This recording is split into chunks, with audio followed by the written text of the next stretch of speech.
Dear students, very good morning. तो geography section में class 10th में ज्योग्राफी सेक्शन में चैप्टर 1 में हम चल रहे थे संसाधन एवं विकास। ठीक है, तो संसाधन और विकास में हम संसाधनों को पढ़ रहे थे और मैंने बताया था कि संसाधन क्या होते हैं। तो पर्यावरण में उपलब्ध समस्त पदार्थ जो मानव के आवश्यकता की पूर्ति करते हैं वे संसाधन कहलाते हैं। ठीक है, फिर हमने आपको बताया था कि संसाधनों का जो वर्गीकरण है वो कई तरीके से होता है। इसमें हमने आपको दो तरीके से संसाधनों का वर्गीकरण हमने आपको बता चुके हैं। नंबर 1 बताया था क्या,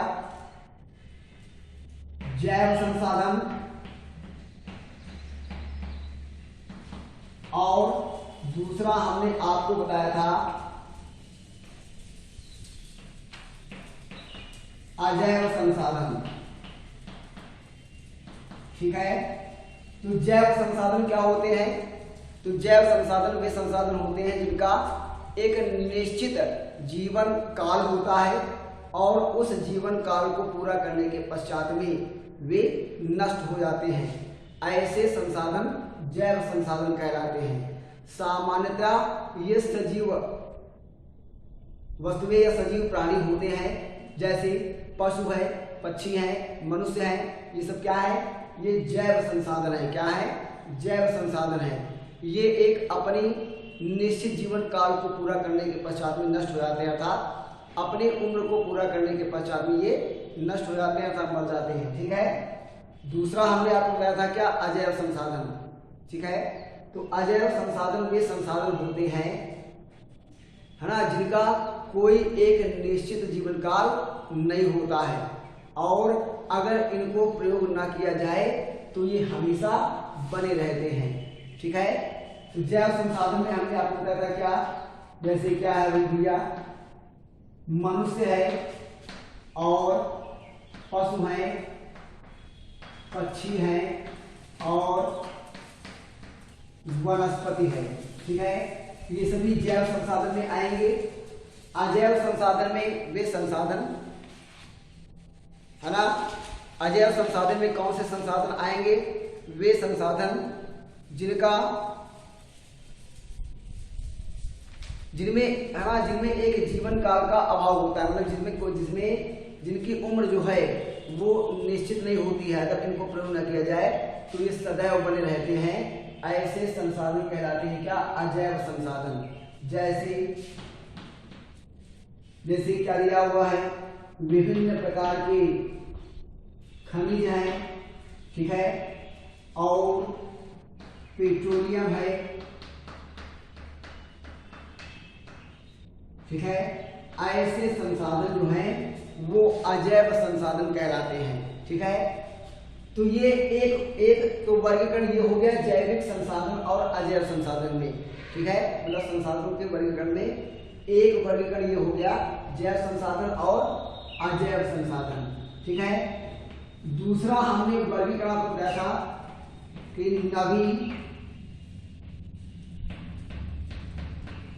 नवीकरणीय संसाधन,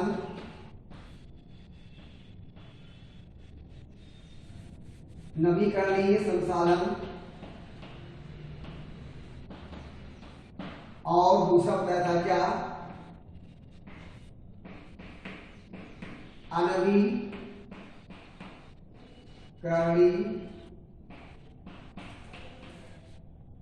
योग्य संसाधन। ठीक है, दूसरा वर्गीकरण में आपको बताया था नवीकरणीय संसाधन और अनवीकरणीय संसाधन। ठीक है, तो नवीकरणीय संसाधन कौन से संसाधन होते हैं?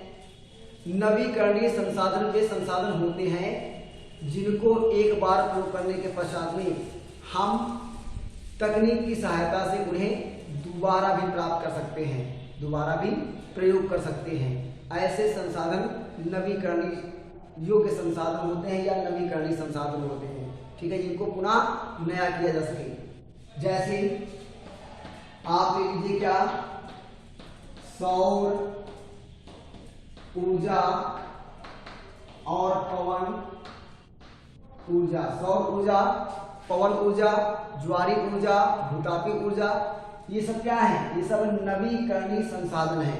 अर्थात इनको हम एक बार प्रयोग करने के पश्चात में दोबारा फिर प्रयोग कर सकते हैं। भाई सौर ऊर्जा है, ठीक है। सौर ऊर्जा के माध्यम से आपने हमें आपको बताया था कि सौर ऊर्जा के माध्यम से आप बैटरी को चार्ज कर सकते हो और उस बैटरी की ऊर्जा को प्रयोग कर सकते हो, और बैटरी की ऊर्जा समाप्त होने के बाद, मतलब बैटरी डिस्चार्ज होने के पश्चात में आप सौर ऊर्जा से पुनः बैटरी को चार्ज कर सकते हो और पुनः उसकी सौर ऊर्जा को प्रयोग कर सकते हो। फिर अगला आपका क्या आता है, आणविकरणीय योग्य संसाधन। आणविकरणीय योग्य संसाधन अर्थात ऐसे संसाधन जिनका आप नवीकरण नहीं कर सकते हो, मतलब जिसका प्रयोग आप केवल एक बार ही कर सकते हो। ये संसाधन पुनः नवीकरण नहीं हो सकते, पुनः नए नहीं हो सकते हैं। एक बार प्रयोग करने के पश्चात में ये संसाधन समाप्त हो जाते हैं, ठीक है। जैसे क्या दिया हुआ है, पेट्रोलियम मतलब खनिज तेल और कोयला, ठीक है, ये आणविकरण योग्य संसाधन है। पेट्रोलियम को आप एक बार प्रयोग कर लोगे तो उस पेट्रोलियम पदार्थ को आप दोबारा प्रयोग नहीं कर पाओगे। भाई पेट्रोल को आपने क्या किया, अपनी गाड़ी में डाला और गाड़ी को आपने चलाया, पेट्रोल जब समाप्त हो गया तो उसी पेट्रोल को आप दोबारा प्रयोग नहीं कर सकते हो, ठीक है। उस पेट्रोल को समाप्त होने के पश्चात में आपको गाड़ी चलाने के लिए दूसरा पेट्रोल इसमें डालना पड़ेगा, ठीक है। ऐसे ही आपका डीजल है, मिट्टी का तेल है, ये सभी पेट्रोलियम पदार्थ हैं। ये सभी एक बार प्रयोग करने के पश्चात में दोबारा प्रयोग नहीं किए जा सकते हैं। इसी प्रकार से कोयला भी आणविकरण योग्य संसाधन है। क्यों? क्योंकि अगर कोयले को आपने एक बार प्रयोग कर लिया तो आप उसी कोयले को दोबारा प्रयोग नहीं कर सकते हो, ठीक है। तो इस प्रकार से संसाधनों के वर्गीकरण में एक तो वर्गीकरण ये हो गया, दूसरा वर्गीकरण ये हो गया, और इसके बाद में संसाधनों के वर्गीकरण में, है ना, ये वर्गीकरण भी है। क्या है भैया? ये वाला भी वर्गीकरण आपका है, ठीक है, कि प्राकृतिक संसाधन और मानवीय संसाधन, है ना। संसाधनों के वर्गीकरण में प्राकृतिक संसाधन और मानवीय संसाधन में भी हम बांट सकते हैं। संसाधनों को संभावी, विकसित और संचित कोष में बांट सकते हैं, और पुनः चक्रीय और अचक्रीय संसाधन में भी हम बांट सकते हैं। तो इस प्रकार से 5 प्रकार से हम संसाधनों का वर्गीकरण कर सकते हैं। नंबर 1 वर्गीकरण कौन सा है? जैव संसाधन और अजैव संसाधन। दूसरा वर्गीकरण क्या है? नवीकरणीय संसाधन और अनवीकरणीय संसाधन, जो मैंने आपको बताया। इसके बाद जो तीसरा वर्गीकरण है वो क्या है? प्राकृतिक संसाधन और मानवीय संसाधन। और तीसरा वर्गीकरण क्या है? संभावित संसाधन, विकसित संसाधन और संचित कोष। और 5वां जो वर्गीकरण है वो क्या है? पुनः चक्रीय संसाधन और अचक्रीय संसाधन, ठीक है। तो ये वाला हमने आपको पहले बताया था अपने वीडियो में, और ये वाला पहले वाले वीडियो में बताया था। ये दोनों हमने आपको बता दिया। आज हम इनका अध्ययन करेंगे, ठीक है। संसाधनों के वर्गीकरण में आज हम इन तीन वर्गीकरण का हम अध्ययन करेंगे, ठीक है। कह रहा है क्या? नंबर 1 आता है आपका क्या? प्राकृतिक संसाधन। प्यारे बच्चों, मैंने बताया ना कि अगर आप इन बातों को, इन चीजों को याद कर लोगे, ठीक है, तो आपके लिए चैप्टर पढ़ना बिल्कुल इजी हो जाएगा, ठीक है। चैप्टर पढ़ना बिल्कुल आपके लिए सरल हो जाएगा, ठीक है, और पूरा चैप्टर आसानी से समझ में आ जाएगा। तो 2 प्रकार के वर्गीकरण हमने आपको बताए, और इसके बाद में हम तीसरा वर्गीकरण आपको बताते हैं क्या? संसाधनों में। नंबर 1 आपका है प्राकृतिक संसाधन। नंबर 1 आपका क्या है? प्राकृतिक संसाधन। तो जैसा कि नाम से पता चल रहा है प्राकृतिक संसाधन, ठीक है, तो ये वे संसाधन होते हैं जो हमें प्रकृति से प्राप्त होते हैं, ठीक है, समझ रहे बात? तो प्रकृति से प्राप्त विभिन्न पदार्थ या विभिन्न तत्व जिनका मानव अपनी आवश्यकता की पूर्ति के लिए प्रयोग करता है, ऐसे संसाधन प्राकृतिक संसाधन कहलाते हैं। ठीक है, प्यारे बच्चों समझाया क्या कह रहा है कि ऐसे संसाधन जो हमें प्रकृति से प्राप्त होते हैं, मतलब प्रकृति से प्राप्त समस्त पदार्थ या समस्त तत्व जिसका मानव प्रयोग करता है, जिसका मानव अपनी आवश्यकता के लिए प्रयोग करता है, वे सभी संसाधन प्राकृतिक संसाधन कहलाते हैं। ठीक है, अब हमें प्रकृति से कौन कौन से पदार्थ प्राप्त होते हैं जिनका मानव उपयोग करता है। ठीक है, आइए जान लेते हैं। जैसे दिया है क्या, जैसे क्या दिया है प्राकृतिक संसाधनों में। ठीक है, समस्त प्रकार के पशु पक्षी हैं, समस्त जीव जंतु हैं। ठीक है, और ठीक है, जैसे सूर्य का प्रकाश है, ये भी हमें प्रकृति से प्राप्त होता है। खनिज है, ठीक है, भूमि है अर्थात मिट्टी है, जल है, वायु है और विभिन्न प्रकार की वनस्पतियां हैं। ये सभी हमें हमें प्रकृति से प्राप्त होती हैं। तो ये सभी संसाधन हमारे प्राकृतिक संसाधन हैं। समझ आया नहीं आया? तो क्या कह रहा है प्राकृतिक संसाधन में, क्या कहेंगे प्राकृतिक संसाधन क्या कौन से होते हैं कि प्रकृति से प्राप्त समस्त पदार्थ या तत्व जिसका प्रयोग मानव अपनी आवश्यकता की पूर्ति के लिए करता है, प्राकृतिक संसाधन कहलाते हैं। जैसे बताया कि विभिन्न प्रकार की वनस्पतियां हैं, जीव जंतु हैं, पशु पक्षी हैं और सूर्य का प्रकाश है। ठीक है, ये भूमि है, मतलब जो जमीन है ये भूमि है, पृथ्वी है। ठीक है, विभिन्न और वायु है। ठीक है, जल है। ठीक है, ये सभी क्या हैं? ये सभी हमारी प्राकृतिक संसाधन हैं। ठीक है, इनका प्रयोग मानव अपनी आवश्यकता की पूर्ति के लिए करता है। ठीक है, नंबर दूसरा आपका आता है क्या, मानवीय संसाधन। दूसरा आपका क्या है, मानवीय संसाधन। ठीक है, तो मानवीय संसाधन क्या होते हैं? वे सभी संसाधन जो मानव के द्वारा निर्मित होते हैं।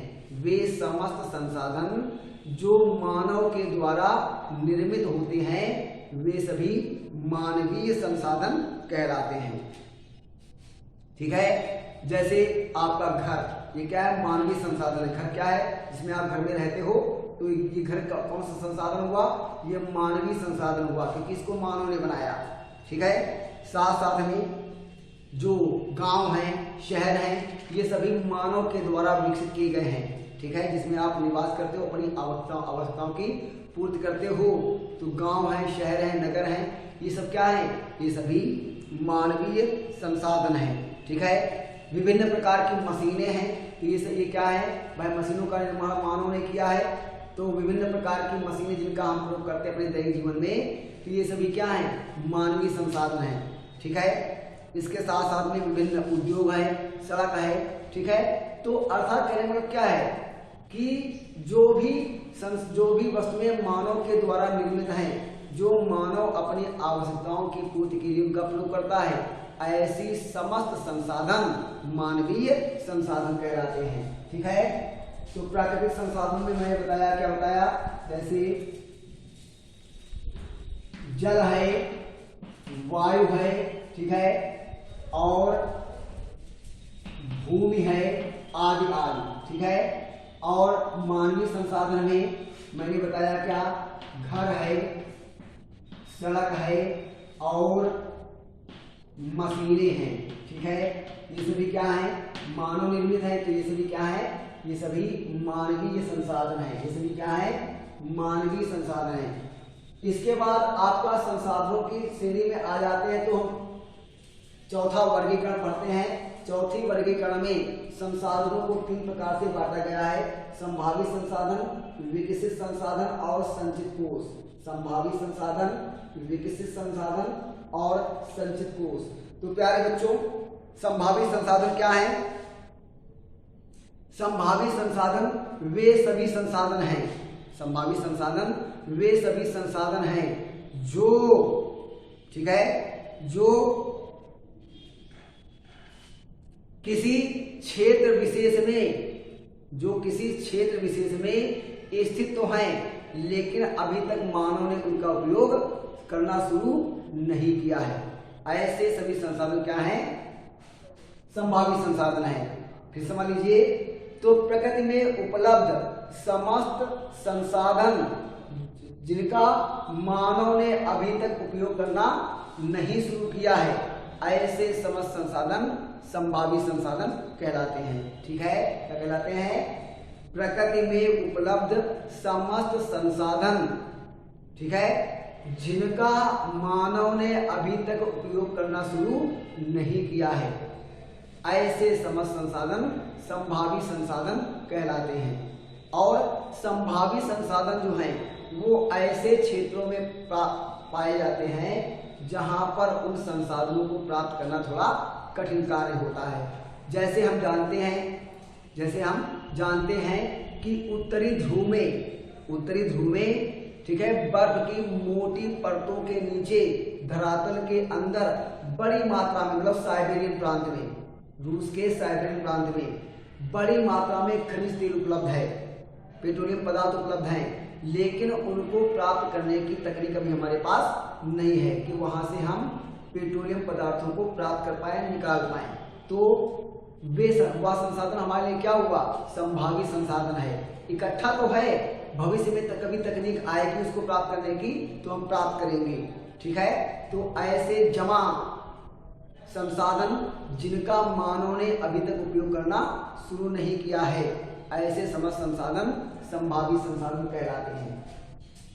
इसके बाद हमारा दूसरा आता है क्या? विकसित संसाधन। तो विकसित संसाधन कौन है? ठीक है, विकसित संसाधन कौन से संसाधन होते हैं? तो ऐसे समस्त संसाधन, ठीक है, जिनका मनुष्य सर्वेक्षण कर चुका है। विकसित संसाधन कौन है?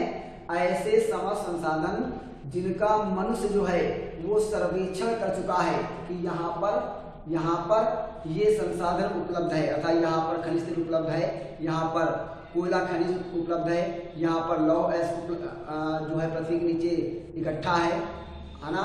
ये सर्वेक्षण कर चुका है कि यहाँ पर ये खनिज पदार्थ, ये पेट्रोलियम पदार्थ या ये अयस्क यहाँ पर उपलब्ध हैं, लेकिन है ना। तो ऐसे समस्त संसाधन क्या कहलाते हैं? विकसित संसाधन कहलाते हैं। और विकसित संसाधन जो हैं वो अब काफी मात्रा में वहाँ पर उनके खनन का कार्य शुरू हो चुका है और वहाँ से वो समस्त संसाधन प्राप्त किए जा रहे हैं। ठीक है, ऐसे संसाधन क्या कहलाते हैं? विकसित संसाधन कहलाते हैं। तो प्यारे बच्चों एक बार समझ लीजिए, विकसित संसाधन कौन है? तो धरती के अंदर, पृथ्वी के अंदर या पृथ्वी की सतह के ऊपर, ठीक है, उपलब्ध वे जमा संसाधन जिनका मनुष्य सर्वेक्षण कर चुका है, जिसके बारे में मनुष्य पूरी तरीके से जान चुका है कि यहाँ पर ये संसाधन उपलब्ध है। ठीक है, और उनके गुण और उनकी मतलब क्वालिटी, उनकी क्वालिटी किस क्वालिटी का वो है। ठीक है, उत्तम क्वालिटी का या निम्न क्वालिटी का या मध्यम क्वालिटी का है। ठीक है, तो उनके गुण और उनकी मात्रा के बारे में भी जान चुका है कि यहाँ पर कितनी मात्रा में, है ना, ये संसाधन, या कोयला खनिज है, पेट्रोलियम है, लोहा है, तांबा है, जस्ता है, अभ्रक है, मैग्नीज है ना, ये कोई भी संसाधन, ठीक है, इनके गुण और इनकी मात्रा के बारे में सटीक जानकारी प्राप्त कर चुका है। ऐसे संसाधन विकसित संसाधन कहलाते हैं। इसके बाद हमारा आता है क्या? संचित कोष। क्या आता है आपका? संचित कोष। संचित कोष, ठीक है। तो संचित कोष क्या होते हैं? ठीक है, तो संचित कोष क्या है? तो वे समस्त संसाधन, ठीक है, वे समस्त संसाधन, ठीक है, जिनको तकनीक के अभाव से प्राप्त नहीं किया जा सका है या प्रयोग में नहीं लाया जा सका है ना, मतलब तकनीक की सहायता से जिनको प्रयोग में लाया जा सकता है, लेकिन तकनीक के अभाव में वे समस्त संसाधन जिनका अभी तक हम प्रयोग नहीं कर पाए हैं और ये संसाधन अपने स्थान पर अभी भी विद्यमान हैं। ठीक है, और तकनीक आने पर, टेक्नोलॉजी आने पर हम इनको प्रयोग करेंगे। ठीक है, और ये अपने स्थान पर पूर्ववत इकट्ठा हैं, जमा हैं। ऐसे संसाधन कहलाते हैं क्या है, संचित कोष। क्या कहलाते हैं, संचित कोष कहलाते हैं। तो इसके बाद आपका आता है क्या, इसके बाद आपका क्या आता है कि पुनः चक्रीय संसाधन। पुनः चक्रीय संसाधन, तो पुनः चक्रीय संसाधन और नवीकरणीय संसाधन एक ही प्रकार के होते हैं, बस केवल थोड़ा नाम में अंतर है। भाई कह रहा है क्या, पुनः चक्रीय संसाधन और नवीकरणीय संसाधन। नवीकरणीय संसाधन कौन होते हैं, जिनको हम पुनः नया कर सकते हैं, जिनको हम एक बार प्रयोग करने के पश्चात में दोबारा फिर प्रयोग कर सकते हैं, जैसे सौर ऊर्जा और पवन ऊर्जा। जब तक सूर्य से निकलेगा तब तक धूप निकलेगी, और जब तक धूप निकलेगी तब तक हमें सौर ऊर्जा प्राप्त होती रहेगी, और जब तक सौर ऊर्जा प्राप्त होती रहेगी हम सौर ऊर्जा का प्रयोग बार बार करते रहेंगे। इसी प्रकार से पवन ऊर्जा ये भी नवीकरणीय संसाधन है, क्योंकि जब तक हवा चले, पवन चलेगी, पवन मतलब हवा, जब तक हवा चलेगी तो इस हवा से प्राप्त ऊर्जा को हम तब तक प्राप्त करते रहेंगे, इसको तब तक हम प्रयोग करते रहेंगे। ठीक है, तो इसको ये क्या है, नवीकरणीय संसाधन है। इसके बाद आता है क्या, क्या आता है भैया, तो नवीकरणीय संसाधन और पुनः चक्रीय संसाधन। ये तीसरा, इसका ये आपका 5वां वर्गीकरण है, पुनः चक्रीय संसाधन और अचक्रीय संसाधन। तो पुनः चक्रीय संसाधन क्या है, पुनः चक्रीय संसाधन वे संसाधन होते हैं जिन संसाधनों का हम बार बार प्रयोग कर सकते हैं, जिन संसाधनों का हम बार बार प्रयोग कर सकते हैं, मतलब पुनः चक्रण कर सकते हैं, रिसाइकिल कर सकते हैं। ठीक है, ऐसे संसाधन कहलाते हैं क्या, पुनः चक्रीय संसाधन। ठीक है, और इसमें है ना, इसमें हम मुख्यतः देखो, नवीकरणीय संसाधन में हम सौर ऊर्जा है, पवन ऊर्जा है, भूतापी ऊर्जा है, ज्वारी ऊर्जा है। ठीक है, इन सबको काउंट करते हैं, इन सबको हम काउंट करते हैं। लेकिन पुनः चक्रीय संसाधनों में हम विभिन्न प्रकार की धातुओं को ही काउंट करते हैं, मतलब विभिन्न प्रकार की धातुओं को हम पुनः चक्रीय संसाधन के रूप में जानते हैं, मतलब विभिन्न प्रकार की जो धातुएं हैं इनको हम पुनः चक्रीय संसाधन कहते हैं। ठीक है, जैसे आपका क्या है, लोहा, ठीक है, तांबा, सोना, चांदी आदि आदि। ठीक है, सौर ऊर्जा है, पवन ऊर्जा है, भूतापी ऊर्जा है, ज्वारी ऊर्जा है। ठीक है, इनको हम नवीकरणीय संसाधन कहते हैं। और पुनः चक्रीय संसाधन, ठीक है, हालांकि वो उसका ही रूप है, क्योंकि इसको भी बार बार प्रयोग कर सकते हैं। ठीक है, लेकिन पुनः चक्रीय संसाधनों में हम केवल धातुओं को शामिल करते हैं, विभिन्न प्रकार की धातुओं को शामिल करते हैं। जैसे क्या है, लोहा। भाई लोहा, आपने एक लोहे से आपने कोई वस्तु बनाई, ठीक है, और जब वो वस्तु खराब हो गई तो उसी लोहे को गला करके हम उसी लोहे को दोबारा फिर प्रयोग कर सकते हैं। ऐसे ही तांबे से आपने कोई वस्तु बनाई, ठीक है, और आप चाहो तो उस वस्तु को गला करके आप तांबे की कोई दूसरी वस्तु बना सकते हो। ऐसे सोना, ठीक है, सोना है, चांदी है, तो सोने और चांदी का प्रयोग मुख्यतः आभूषण बनाने के लिए किया जाता है। ठीक है, मान लिया कोई आपने आभूषण बनवाया और उसको आपने यूज किया, पहनते रहे, बाद में क्या हुआ, वो टूट गया। ठीक है, तो आपने क्या किया, उस सोने को गला करके आपने एक दूसरा आभूषण आपने तैयार कर लिया। ठीक है, तो इस प्रकार से हम देखते हैं क्या, ये जो पुनः चक्रीय संसाधन है इनको हम बार बार प्रयोग कर सकते हैं, इनको है ना, उसके स्वरूप को बिगाड़ करके हम एक नया स्वरूप दे सकते हैं। ठीक है, तो इस प्रकार से समस्त धातुएं जो हैं वो पुनः चक्रीय संसाधनों में गिनी जा सकती हैं। इसके बाद आपका आता है क्या, अचक्रीय संसाधन। क्या आता है आपका, अचक्रीय संसाधन। तो अचक्रीय संसाधन क्या होते हैं, ठीक है, अचक्रीय संसाधन वे संसाधन होते हैं जिनका हम बार बार प्रयोग नहीं कर सकते हैं, और ये संसाधन एक बार प्रयोग करने के पश्चात में नष्ट हो जाते हैं, एक बार प्रयोग करने पर नष्ट हो जाते हैं। तो अचक्रीय संसाधन और अनवीकरण योग्य संसाधन ये एक ही प्रकार के संसाधन होते हैं। जिस प्रकार से अनवीकरण संसाधन को हम पुनः नया नहीं कर सकते हैं, दोबारा प्रयोग नहीं कर सकते हैं, उसी प्रकार से अचक्रीय संसाधन भी होते हैं। ठीक है, इनका हम पुनः चक्रण नहीं कर सकते, रिसाइकिल नहीं कर सकते हैं। ठीक है, और इन संसाधनों में वही संसाधन शामिल होंगे जो अनवीकरण योग्य संसाधन में शामिल होंगे। जैसे क्या, वही खनिज तेल, जैसे खनिज तेल है, ठीक है, और कोयला है, और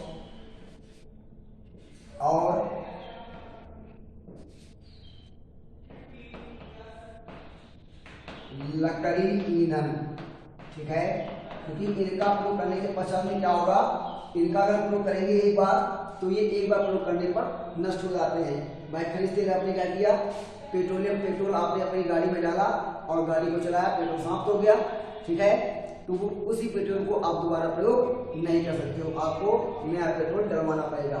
ऐसे ही खनिज तेल में चाहे वो पेट्रोल हो, चाहे डीजल हो, चाहे मिट्टी का तेल हो या प्राकृतिक गैस हो, ठीक है, इसको आप एक बार प्रयोग करने पर दोबारा प्रयोग नहीं कर सकते हो, ये इसलिए क्या है, अचक्रीय संसाधन है। इसी प्रकार से आपका कोयला, एक बार कोयला को आप प्रयोग कर लेते हो, जला लेते हो, तो उस कोयले को आप दोबारा प्रयोग नहीं कर सकते हो। इसी प्रकार से लकड़ी ईंधन, आप जानते हो लकड़ी अगर आपने एक बार जला दी तो उसी लकड़ी को आप दोबारा प्रयोग नहीं कर सकते हो।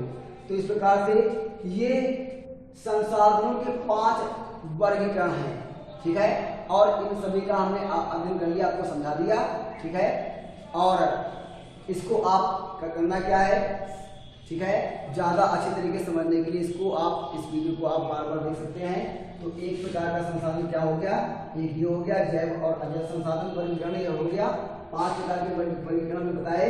एक वर्गीकरण क्या हो गया, जैव और अजैव संसाधन। दूसरा वर्गीकरण क्या हो गया, नवीकरणीय संसाधन और अनवीकरणीय संसाधन। तीसरा वर्गीकरण क्या हो गया, प्राकृतिक संसाधन और मानवीय संसाधन। चौथा वर्गीकरण क्या हो गया, संभावित संसाधन, विकसित संसाधन और संचित कोष। पांचवा वर्गीकरण क्या हो गया, पुनः चक्रीय संसाधन और अचक्रीय संसाधन, ठीक है।